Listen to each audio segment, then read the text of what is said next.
Now, the Vietnam War, Bay of Pigs, Korean War, that was all examples of escalating tensions between the United States and the Soviet Union during the Cold War. Well, after um, towards the end of Vietnam and after the end of the Vietnam War, the United States began to take a second look at the relationship between the Soviet Union and us, and try to kind of cool things off a little bit, or soothe things over. And it became a policy of what we will call détente. Détente means a relaxation of tensions. And this was kind of the attitude from 1969 to 1981 between us and the Soviet Union. So it was a relaxation of the tensions during the 1970s, and it was promoted by President Richard Nixon, who basically said, "We will no longer fight these proxy wars. We will provide arms and equipment to those fighting communism, but we are not going to send our troops over to these other countries to fight Soviet expansion. It's just not going to happen. It doesn't seem to be working when you take into account Korea and Vietnam." Also, during this time, as a way to um, challenge or at least threaten Soviet uh, influence over the East, um, Nixon decided to open relations with China, which was also a communist country, but it was a different type of communism, and it wasn't very closely aligned to the Soviet Union. Actually, the Soviets and the Chinese kind of competed for, you know, communist supremacy in the regions. So opening relations with China and actually going to visit China was a huge deal that really shocked the Soviet Union, and and worried them greatly. Is afraid that they would form an alliance with the United States against them. Of course, after Nixon resigned in disgrace after the Watergate scandals, uh, Ford became president, and the Vietnam War ended under President Ford. And then uh, he served only a couple of years until he lost his reelection bid to President Jimmy Carter, who emphasized human rights and morality in foreign policy during this time of détente. And also, it was during this time that he issued the Carter Doctrine, which stated that the Persian Gulf area, which is now what we know as the Middle East, Iraq, Iran, Israel, Syria, Saudi Arabia, was a vital U.S. interest that would be defended. And because we became, at this point, we realized that how dependent we were on foreign oil. And it was all about access to foreign oil to fund not only our economy but also our military at the time, and even today. We have to have access to large quantities of petroleum to fund the military. And so that was the détente period. Now, containment revisited starting in 1981 when President Reagan became president. He became much more confrontational with the Soviets again.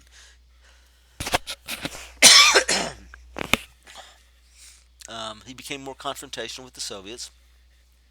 He implemented, or at least began to try to implement a system called a defense system called Star Wars, which was a system of satellites that could shoot down incoming missiles from the Soviet Union before they reached the United States.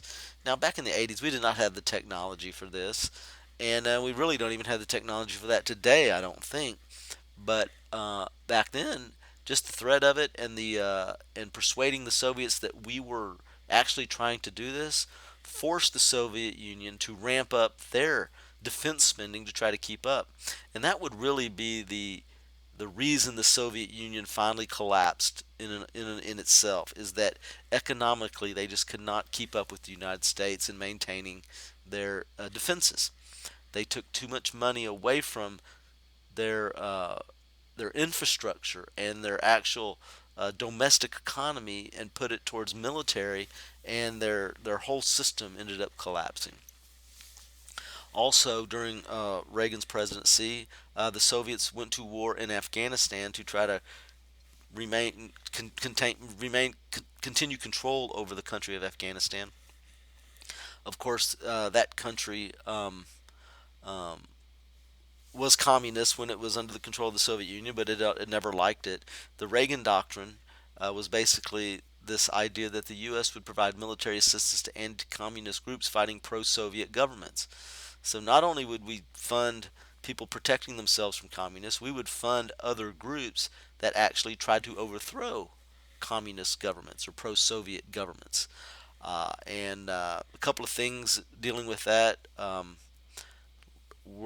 did not work out so well, including the Iran-Contra affair, which basically, when Congress decided we weren't going to fund um, anti-communist groups trying to overthrow the leaders of El Salvador, well, the Reagan administration or members of the Reagan administration illegally transferred money from Iran through the trading of guns and hostages into the hands of the Contras who were fighting against the duly elected El Salvadorian government. And this was found out, and it was a big controversy. Reagan never got. There was no proof that Reagan ever knew about it, but some of his underlings did take the fall for him. Also, helping Afghanistan fight the Soviet Union. It's one of these events where you be careful who you help because they might turn out against you. We There was the group of freedom, what we called freedom fighters back then, called the Mujahideen, who were Afghans and supporters of Afghanistan fighting against the Soviet Union. And well, we thought that's great because we are enemies of the Soviet Union, so we funded them, we trained them, gave them money, gave them weapons. And of course, in the end, they won. They defeated the Soviet Union. But then this Mujahideen, who we supported, funded, and trained, changed their name to the Taliban and took control of the country and basically turned those guns back on us and helped protect and train Al Qaeda and Osama bin Laden. Also, the same kind of problem with the Iran-Iraq war. Iran since the Carter administration, when Iran took a bunch of Americans hostage during their Islamic Revolution and held them hostage for 444 days, Iran had been our enemy. And so Iraq went to war with Iran, so we're going to support Iraq in that war. So we began funding, training, and giving lots of money to Saddam Hussein in Iraq to help defeat our enemy Iran. Of course, once that war is over and time passes, Iraq, for whatever reason, becomes our enemy, and we go to war with him. So long-term consequences of our actions and who we support sometimes doesn't work out. Now, like I said, all these internal Soviet problems that they had, economic problems of trying to spend too much money on the military, a vacuum of leadership where they had 3 or 4 uh, premiers or presidents die in a matter of 4 or 5 years, and it led to their internal demise. And it was deteriorating quickly. And then a guy named Mikhail Gorbachev came to power in the Soviet Union, and he and Reagan really hit it off well. Their relations improved. They had some really progressive agreements as far as limiting weapons and the types of weapons that would be created, and even rolling back the amount of weapons that were produced by each country. And it ended up becoming this Reagan Gorbachev relationship would be the beginning of the end for the Soviet Union, and it would lead to the end of the Cold War. Now, post-Cold War period, or the post-Cold War world, 89 to 2001, 1989, as the Soviet Union deteriorates because Russia itself is deteriorating, you begin to see those satellite countries that were part of the Soviet Union begin to revolt against the Soviet government in Moscow, and so these Soviet satellite governments begin to fall, and Russia does nothing to stop it. The Soviet Union does nothing to stop it because they can't. They can't afford to. They don't have the resources, and so by 1989, the revolt in Eastern Europe leads to the uh, the eventual end of the Soviet Union. Then in 1990, Iraq invades Kuwait, which is a sovereign country right next to it. Uh, the United States, being allies with Kuwait, um, move into Kuwait to push Iraq out and easily do that in something called Operation Desert Storm. They push Iraq out of Kuwait and they're at the border of Iraq and they have a discussion. The members of the government have a discussion on whether to go ahead and go all the way into Baghdad, the capital of Iraq, and take out Saddam Hussein, the leader at that point. And the people involved in this are President George H.W. Bush, the first Bush president. The person who was Secretary of Defense at the time was named Dick Cheney, and the chairman of the Joint Chiefs of Staff was a guy named Colin Powell. And they sat down and discussed this idea of taking out um, Saddam at that time, but they said, no, we better not, because we're going to go by the Powell Doctrine, that we have nobody to replace Saddam with if we go in, and we have no strategy for an exit.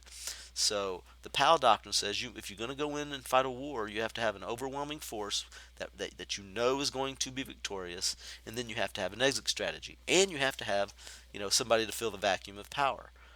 What's interesting is they didn't go in at that point, but they'll go in you know 12 years later and not have an overwhelming force and not have an exit strategy. So I find that kind of fascinating. The very same people, Cheney and Powell, um, are confronted with the same situation, yet they don't adhere to the Powell Doctrine the second time. But then in 1991, the collapse of the Soviet Union, fall of the Berlin Wall, um, which was the real symbol of the Cold War, that wall in Berlin that separated East and West. Uh, And then 1992, Bill Clinton is elected president. He's pretty active in foreign affairs, but there are no major wars, no major events. There's some small wars like the Bosnian War and a revolution in Haiti, but it's nothing that very big or very overwhelming. Most of Clinton's foreign affairs activities deal with trade, like the North American Free Trade Agreement or NAFTA, and the establishment of the World Trade Organization, which was a very controversial organization to help facilitate lower tariffs and barriers and remove barriers to trade. And then the world kind of changed on September 11th, 2001. And that was when uh, the U.S. was attacked in the World Trade Center, where planes were flown into the World Trade Center in New York. A plane was flown into the Pentagon in, um, in Washington, and also another plane went down in a field in Pennsylvania. And it was a terrorist attack organized and carried out by a group called Al Qaeda, led by a man named Osama bin Laden. And thus begins the war on terror against uh, this group, this radical Islamic group called Al Qaeda, who, after we found out very quickly, were protected by and trained by Afghanistan and the Taliban, the former Mujahideen. So we immediately go in and attack Afghanistan as an accomplice in the terrorist attacks, and it's relative. That was a lot of support for that invasion, uh, nationwide. Most people agreed that it was a legitimate target, and we were doing very well. We had the Taliban against the ropes. We had Afghanistan basically under control, and then a fateful thing happened. President George W. Bush at the time, issued something called the Bush Doctrine. And in this Bush Doctrine, he claimed that the U.S. may use preemptive military action against perceived threats to U.S. interests. In the past, in American history, the only time that we had ever used preemptive military action was when we were immediately threatened with attack. Okay, there were guns at the shores. There were somebody was killed. Shots were fired. That is the only time that the United States ever justified going to war with somebody. That we had to be attacked first, basically. Well, now the Bush doctrine states that we may attack somebody that we perceive as a threat. So basically, we're saying that we think that they might be planning to attack us, so we're going to attack them first. This goes completely away from 200 years of foreign policy precedent. So they use this Bush doctrine as justification for attacking Iraq by claiming they had weapons of mass destruction that they were planning on using against us, that they perceived that they had weapons of mass destruction that they were planning to use against us. So that was their justification in attacking Iraq. Of course, the weapons of mass destruction were never found. And then, of course, The Iraq War led to other problems that we encountered, including the establishment of a prison outside of U.S. jurisdiction in Guantanamo Bay, Cuba, to hold the terrorist uh, enemy combatants without trial, without any type of legal recourse, and they are still there to this day. And then, of course, the torture at Abu Ghraib prison, where photographs and instances of us torturing Iraqi prisoners were projected worldwide, and it created a great upheaval and a lot of problems for our war efforts. And then, of course, when Obama took office in 2008, the wars were both still going on. Now we do have combat troops out of Iraq, and while it's much more stable than it was during the war, you still have this current issue right now of ISIS taking creating a strong foothold in parts of Iraq, as the destabilization when it initially happened with the beginning of the war, there was never a really good, strong government that was able to be established once Saddam Hussein was removed. But so Iraq is still a problem. Afghanistan, it is still a problem. We have very few troops there. It is still not a completely uh, stable situation at this point.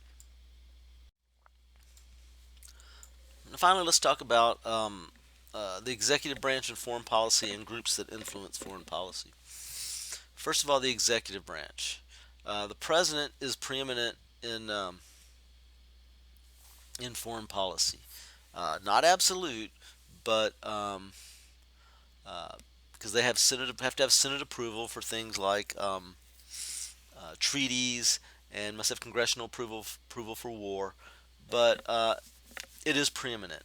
They get to make all the decisions, and usually Congress or the other branches of government will rubber stamp it. The president's apparatus, foreign policy apparatus, consists of the Department of State, which is basically its negotiating arm that negotiates treaties and has ambassadors and deals with nations on a political level. And then the Department of Defense, which basically, when the political solutions don't work, then you have the Defense Department that carries out policy in another manner, which is basically militarily. Also, part of the president's executive foreign policy establishment is the Central Intelligence Agency, which is basically the spy agency, collection and analysis of intelligence information, both spying on governments and corporations, because corporations and governments often work together to develop weapons and things like that. And then he has the National Security Council, which is the Presidential Advisory Council on Foreign and Defense Policy, and it consists of a lot of different people within the government and within the military that all come together and kind of create a holistic policy with regard to how to deal with foreign policy issues. You bring in, members of the FBI, the CIA, the Department of Defense, and you kind of have them all kind of discuss things and share ideas and get a big overarching consensus on how to conduct foreign policy. And then post 9/11, we had the creation of the Department of Homeland Security. It became a cabinet department, which basically was the umbrella organization that actually carries out the security efforts and the policies established by the President and the National Security Council. So the Department of Homeland Security is this giant agency or department that is in charge of national security. Other groups that influence foreign policy besides the president and the executive branch, Congress, their number one way they influence is they fund everything. They have appropriations power, which means they pay for everything that the president wants to do. Without money, the president can't do a whole lot. Congressional leadership and committees, they have oversight. They can they have great influence in actual how foreign policy is administered, and they have great influence in getting approval. These congressional leaders and these committee leaders have great power in influence in getting some of the treaties and some of the priorities of the president in foreign policy, getting them improved. And they can also investigate problems with foreign policy and maybe mistakes and mishaps. Senate approval is required for treaties, executive agreements, ambassadors, and cabinet members. So that is a huge check on the president that the Senate has to approve all the treaties and many of the executive agreements.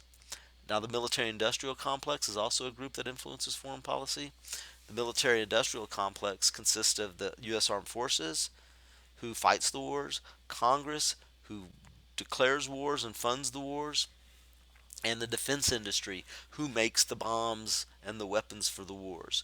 And defense industry contractors and defense industry companies only make a lot of money when we are at war. So a defense industry is going to constantly be, you know, it seems as though they would be constantly wanting war.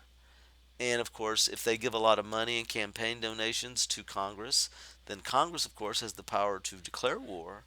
And of course, the armed forces, they get the most money and they have the most influence when they are at war. So this is a problem, this military-industrial complex and their motivations, that even as far back as President Dwight D. Eisenhower, after World War II, mentioned. He said, beware of the military-industrial complex because it will try to drive us into war maybe when war is not necessary, because it is profitable for the defense industry and the armed forces, and it is also beneficial to members of Congress. The news media also influences foreign policy. The role of the media in a perfect world should be to report and investigate neutrally, unbiased, without giving us they should just be giving us the facts and not giving opinion. The only problem is, especially during wartime, it's instinctively many news organizations become patriotic champions of the administration, and they simply spout whatever the president or the military leaders are saying, and they don't do any due diligence in investigating and corroborating what the president and what the people are saying coming out of the government. They just simply parrot it, and that's not the role of news. The news should be ensuring that what they report is factual, and you do that by getting other sources to agree that that is factual. But what was happening, especially after 9/11, in the Bush administration's lead up to the Afghan war and the Iraq war, is that they would just tell the newspaper reporters, and the newspaper reporters would just repeat what they had to say, and just believing them without checking their sources, believing them without corroborating their information. And there was a lot of mistakes made because they wanted to be seen as patriotic. They wanted to be seen as supporting America, but they failed in their primary job, which is to be unbiased journalists who reported facts. Um, and then finally, the public. The public can have great influence on foreign policy, but generally only in times of war. That's the only time the public really pays attention to foreign policy, is when we are at war. Much more concerned with domestic policy, much more concerned with taxes and immigration and these wedge issues that are thrown out there to divide us, when in reality we probably should pay more attention to foreign policy.